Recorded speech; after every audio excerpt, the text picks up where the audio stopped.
Capítulo 3. 50 anos explorando o Sistema Solar. Boas-vindas a esta nossa exploração profunda de hoje. Vamos direto ao ponto e traçar uma transição histórica que é, sem exagero, de tirar o fôlego. Vamos ver como a humanidade deixou de ser um grupo de observadores distantes com os pés firmemente plantados no chão para se tornar uma força de exploradores diretos do cosmos. O nosso Sistema Solar tem de tudo, desde mundos vizinhos até fronteiras congeladas muito distantes. E a história de como finalmente conseguimos tocá-los, bom, é um verdadeiro triunfo da curiosidade e da engenharia humana. Vamos voltar um pouco no tempo. Antes de 1962, a nossa perspectiva era incrivelmente limitada. Basicamente, o Sistema Solar era um lugar de sombras, lunetas borradas e, claro, muitas suposições. O conhecimento vinha apenas de lentes terrestres ou da análise de algum meteorito que decidia cair por aqui. Mas a partir da década de 60, o jogo virou completamente. Entramos na era robótica, onde os humanos ainda não conseguiam ir fisicamente, as máquinas foram. Elas se tornaram os nossos olhos no espaço, trocando aquelas sombras por dados extremamente nítidos e comprovando realidades através do contato direto. E o evento que estilhaçou de vez essa perspectiva puramente terrestre foi o lançamento da sonda espacial Mariner 2. Foi o nosso grande momento de virada. Em dezembro de 1962, depois de várias tentativas que acabaram não dando certo para alcançar a Lua e outros planetas, a Mariner 2 fez história. Ela conseguiu realizar com sucesso o primeiríssimo encontro planetário robótico da história ao alcançar Vênus. E detalhe, a Mariner 2 não foi até lá só para passear, não. A revolução científica daquela missão mudou a física planetária para sempre. Ela carregava radiômetros e magnetômetros que escanearam a atmosfera densa do planeta. E os resultados? Monumentais. Ela descobriu o vento solar no espaço profundo e confirmou que Vênus não tem um campo magnético intrínseco como o da Terra. Mas o maior choque foi a temperatura. Os dados provaram que a superfície de Vênus é um autêntico inferno térmico. Isso acabou na hora com aquela fantasia super popular da época de que o planeta seria uma espécie de paraíso tropical. Na verdade, revelou ser um verdadeiro forno cósmico. A partir desse sucesso estrondoso, a NASA criou uma espécie de manual de instruções, um paradigma metodológico que ancora as missões há meio século.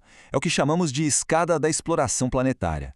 Para realmente entender um mundo novo, são 5 passos lógicos. Número 1, sobrevoar ou fazer um flyby, passando rápido para a primeira coleta de dados. Número 2, entrar em órbita para mapear tudo continuamente. Número 3, que é bem mais arriscado, pousar. Número 4, andar pelo terreno usando rovers. E, finalmente, o passo 5, o auge da exploração, retornar amostras desse mundo de volta para a Terra.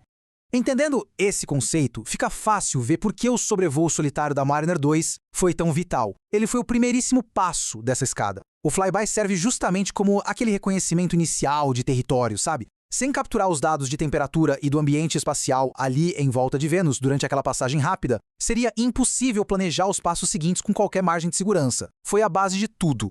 Seguindo essa lógica perfeitamente, a nossa escalada na era robótica é impressionante. Essa linha do tempo mostra muito bem o peso de ter uma estratégia definida. Começamos com Vênus em 62, passando pelo triunfo absurdo da missão Apollo trazendo rochas da Lua em 69. Chegando na década de 70, já dominávamos o pouso em Marte com as sondas Viking.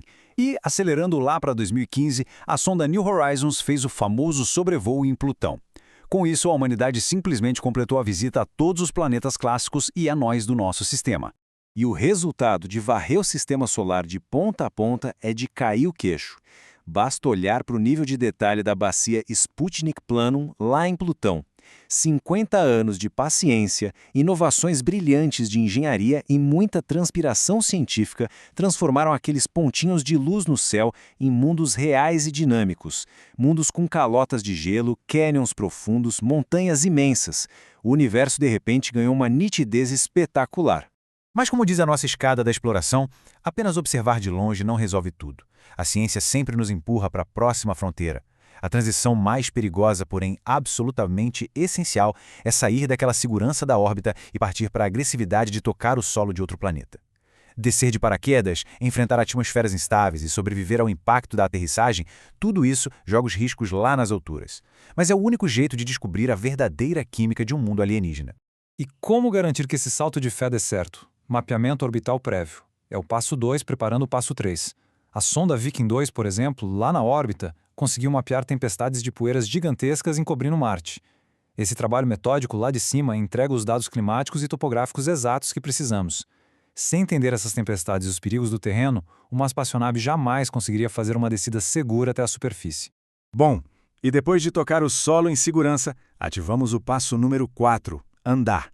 É aqui que entram os rovers, como o espetacular Curiosity. Isso não é só um carrinho de controle remoto, é um laboratório científico completo sobre rodas. A mobilidade dos rovers mudou a regra do jogo, porque não precisamos mais ficar presos ao local de pouso. Nós podemos literalmente deixar trilhas nas areias de Marte, investigando crateras e leitos de lagos antigos ativamente, procurando sinais de que aquele ambiente já pôde abrigar vida.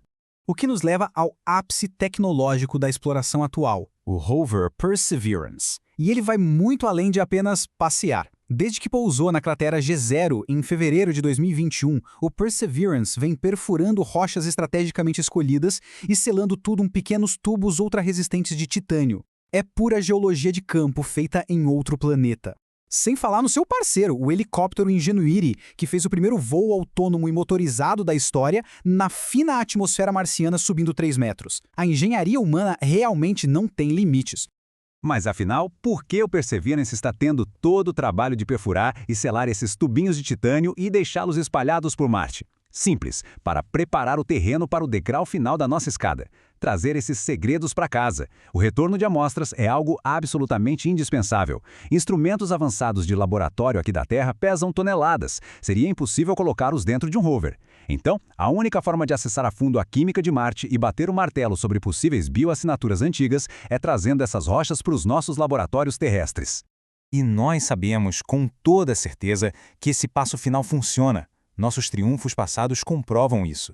O verdadeiro legado das missões Apollo não foram apenas as pegadas deixadas lá na Lua, mas também as inúmeras rochas que trouxemos de volta. Elas iluminam o nosso conhecimento sobre o Sistema Solar até hoje. O que aprendemos naquela época é a fundação invisível que sustenta todas essas missões incrivelmente ambiciosas para Marte agora. Como dizem, as estrelas não são o limite, elas são apenas o próximo passo no nosso avanço. Para amarrar tudo o que vimos hoje nesta nossa exploração, meio século de muita persistência e coragem científica nos tirou das sombras e nos levou até a coleta tátil de solo alienígena. E a parte mais empolgante é que o paradigma de exploração ainda tem muito trabalho pela frente. Enquanto pavimentamos o retorno dessas amostras de Marte e preparamos a exploração humana no espaço profundo, fica a nossa grande questão final. Quais segredos sobre o nosso próprio passado cósmico estão escondidos, apenas aguardando para serem descobertos nos próximos 50 anos?